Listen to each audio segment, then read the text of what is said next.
You're listening to the weekly Bible lesson from the Plainfield Christian Science Church Independent, located in Plainfield, New Jersey, in the United States of America. For more information, please visit our website, plainfieldcs.com. This is the lesson for Sunday, June 17, 2018. Subject: Is the universe, including man, evolved by atomic force? Golden text is from Psalms. The heavens declare the glory of God, and the firmament showeth his handiwork. The responsive reading is from Psalms. O come, let us sing unto the Lord. Let us make a joyful noise to the rock of our salvation. Let us come before his presence with thanksgiving, and make a joyful noise unto him with psalms. For the Lord is a great God, and a great King above all gods. In his hand are the deep places of the earth. The strength of the hills is his also. The sea is his, and he made it, and his hands formed the dry land. O come, let us worship and bow down. Let us kneel before the Lord our Maker. The Bible, 1 Chronicles. Thine, O Lord, is the greatness and the power and the glory and the victory and the majesty. For all that is in the heaven and in the earth is thine. Thine is the kingdom, O Lord, and thou art exalted as head above all. Both riches and honor come of thee, and thou reignest over all. And in thine hand is power and might, and in thine hand it is to make great, and to give strength unto all. Now therefore, our God, we thank thee, and praise thy glorious name. Exodus. Then sang Moses and the children of Israel this song unto the Lord, and spake, saying, I will sing unto the Lord, for he hath triumphed gloriously. The horse and his rider hath he thrown into the sea. The enemy said, I will pursue, I will overtake, I will divide the spoil. My lust shall be satisfied upon them. I will draw my sword. My hand shall destroy them. Thou didst blow with thy wind. The sea covered them. They sank as lead in the mighty waters. Who is like unto thee, O Lord, among the gods? Who is like thee, glorious in holiness, fearful in praises, doing wonders? Thou stretched out thy right hand, the earth swallowed them. Thou in thy mercy hast led forth the people which thou hast redeemed. Thou hast girded them in thy strength unto thy holy habitation. Psalms. I will remember the works of the Lord. Surely I will remember thy wonders of old. Thy way is in the sea, and thy path in the great waters, and thy footsteps are not known. Thou leddest thy people like a flock by the hand of Moses and Aaron. Job. Then the Lord answered Job out of the whirlwind, and said, Where wast thou when I laid the foundations of the earth? Declare if thou hast understanding. Who hath laid the measures thereof, if thou knowest? Or who hath stretched the line upon it? Whereupon are the foundations thereof fastened? Or who laid the cornerstone thereof? When the morning stars sang together, and all the sons of God shouted for joy?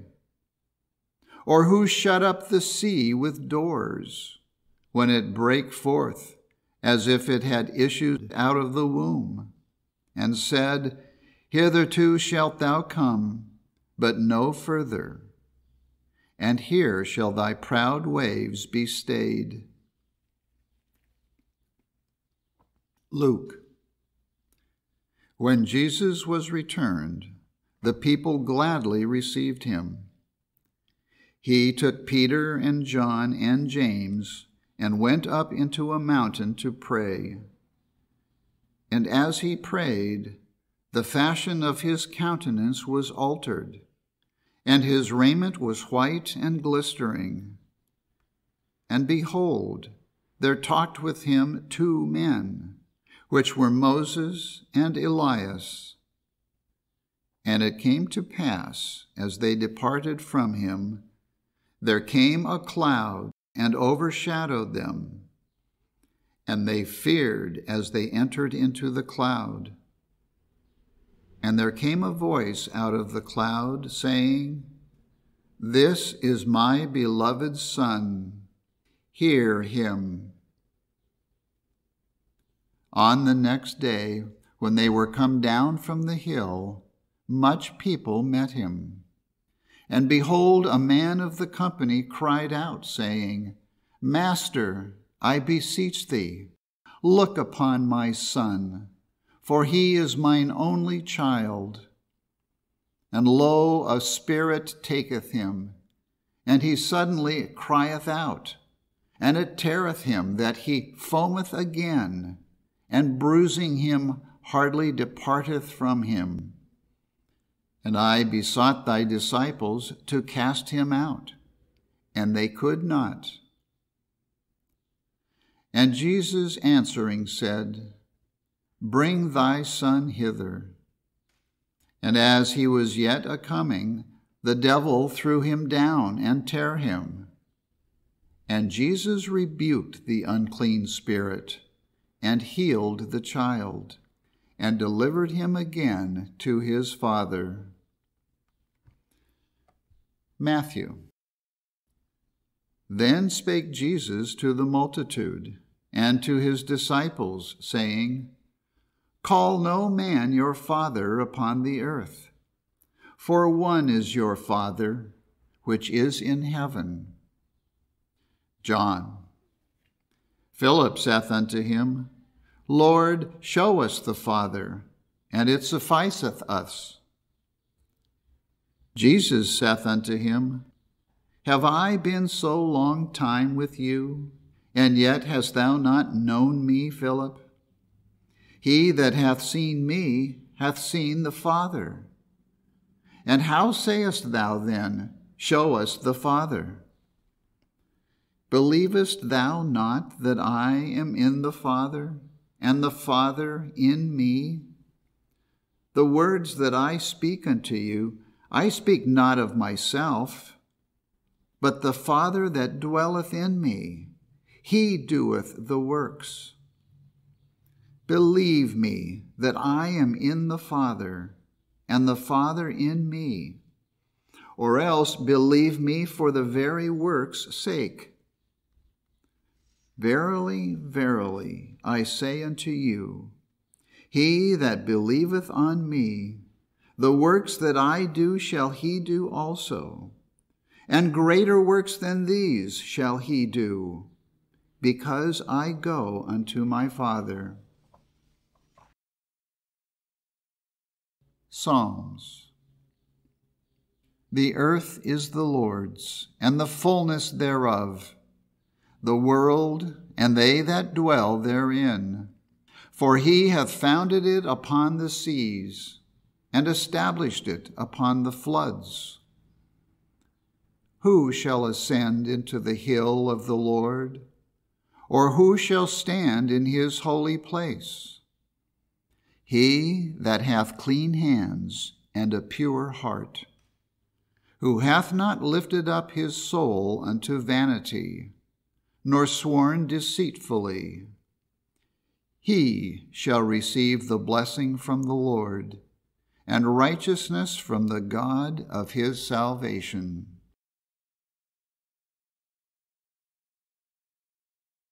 I shall read correlative passages from the Christian Science textbook, Science and Health with Key to the Scriptures, by Mary Baker Eddy. The creative principle, life, truth, and love is God. The universe reflects God. There is but one Creator and one creation. This creation consists of the unfolding of spiritual ideas and their identities, which are embraced in the infinite mind and forever reflected. These ideas range from the infinitesimal to infinity, and the highest ideas are the sons and daughters of God. The universe of spirit reflects the creative power of the divine principle, or life, which reproduces the multitudinous forms of mind and governs the multiplication of the compound idea, man. The tree and herb do not yield fruit because of any propagating power of their own, but because they reflect the mind which includes all. Creation is ever appearing, and must ever continue to appear from the nature of its inexhaustible source. Mortal sense inverts this appearing and calls ideas material. Thus misinterpreted, the divine idea seems to fall to the level of a human or material belief, called mortal man. But the seed is in itself, only as the divine mind is all and reproduces all. As mind is the multiplier, and mind's infinite idea, man and the universe, is the product. The only intelligence or substance of a thought, a seed, or a flower is God, the creator of it. Mind creates his own likeness in ideas, and the substance of an idea is very far from being the supposed substance of non-intelligent matter. Hence, the Father Mind is not the father of matter. The material senses and human conceptions would translate spiritual ideas into material beliefs, and would say that an anthropomorphic God, instead of infinite principle, in other words, divine love, is the Father of the rain, who hath begotten the drops of dew, who bringeth forth Mazzaroth in his season, and guideth Arcturus with his sons. The true theory of the universe, including man, is not in material history, but in spiritual development. Inspired thought relinquishes a material, sensual, and mortal theory of the universe, and adopts the spiritual and immortal. The universe, like man, is to be interpreted by science from its divine principle, God, and then it can be understood. but when explained on the basis of physical sense and represented as subject to growth, maturity, and decay, the universe, like man, is and must continue to be an enigma. Adhesion, cohesion, and attraction are properties of mind. They belong to divine principle and support the equipoise of that thought force which launched the earth in its orbit and said to the proud wave, "Thus far and no farther." Spirit is the life, substance, and continuity of all things. We tread on forces. Withdraw them, and creation must collapse.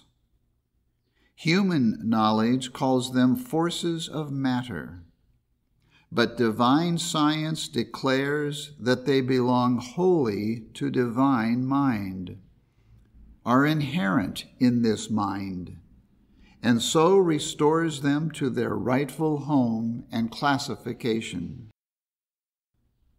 So-called mineral, vegetable, and animal substances are no more contingent now on time or material structure than they were when the morning stars sang together. Mind made the plant of the field before it was in the earth. The periods of spiritual ascension are the days and seasons of mind's creation, in which beauty, sublimity, purity, and holiness, yea, the divine nature, appear in man and the universe, never to disappear. Nature voices natural, spiritual law and divine love. But human belief misinterprets nature. Arctic regions, sunny tropics, giant hills, winged winds, mighty billows, verdant vales, festive flowers, and glorious heavens all point to mind, the spiritual intelligence they reflect. The floral apostles are hieroglyphs of deity. Suns and planets teach grand lessons. The stars make night beautiful, and the leaflet turns naturally towards the light. Christian science presents unfoldment, not accretion. It manifests no material growth from molecule to mind, but an impartation of the divine mind to man and the universe.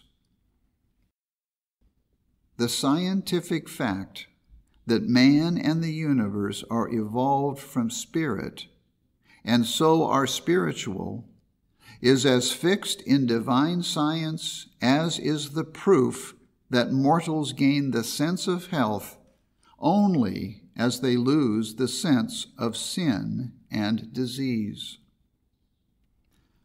Mortals can never understand God's creation while believing that man is a creator.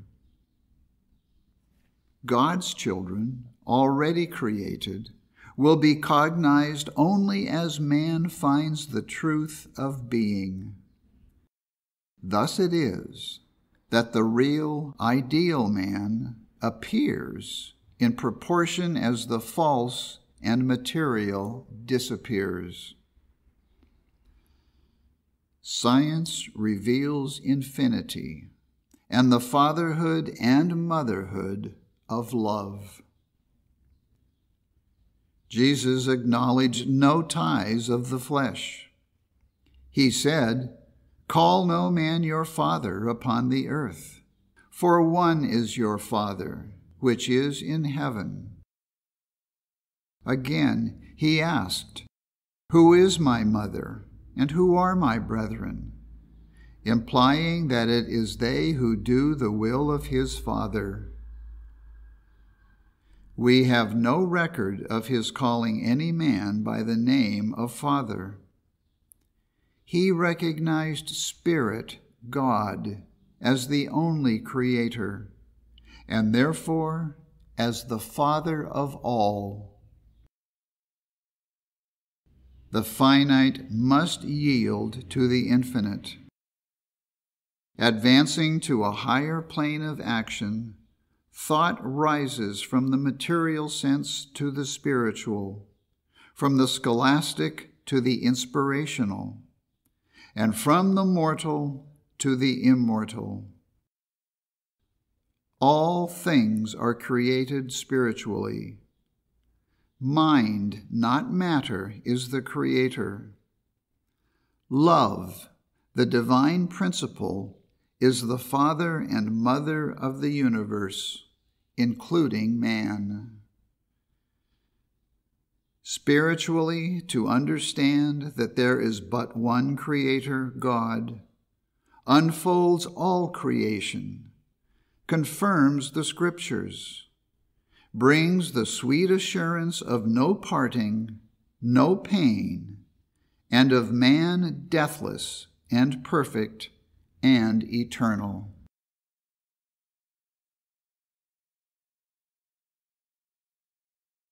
I will now read the 3 daily duties provided by Mary Baker Eddy in the Church Manual. Daily Prayer. It shall be the duty of every member of this church to pray each day, "Thy kingdom come. Let the reign of divine truth, life, and love be established in me, and rule out of me all sin. And may thy word enrich the affections of all mankind, and govern them." A rule for motives and acts. Neither animosity nor mere personal attachment should impel the motives or acts of the members of the Mother Church. In science, divine love alone governs man, and a Christian scientist reflects the sweet amenities of love in rebuking sin, in true brotherliness, charitableness, and forgiveness. The members of this church should daily watch and pray to be delivered from all evil, from prophesying, judging, condemning, counseling, influencing, or being influenced erroneously. Alertness to duty. It shall be the duty of every member of this church to defend himself daily against aggressive mental suggestion, and not be made to forget nor to neglect his duty to God, to his leader, and to mankind. By his works he shall be judged, and justified or condemned. This Bible lesson has been prepared by the Plainfield Christian Science Church Independent. It is comprised of scriptural quotations from the King James Bible and correlative passages from the Christian Science textbook, Science and Health with Key to the Scriptures, by Mary Baker Eddy. For more information, please visit our website, plainfieldcs.com. Thank you for listening, and have a blessed day.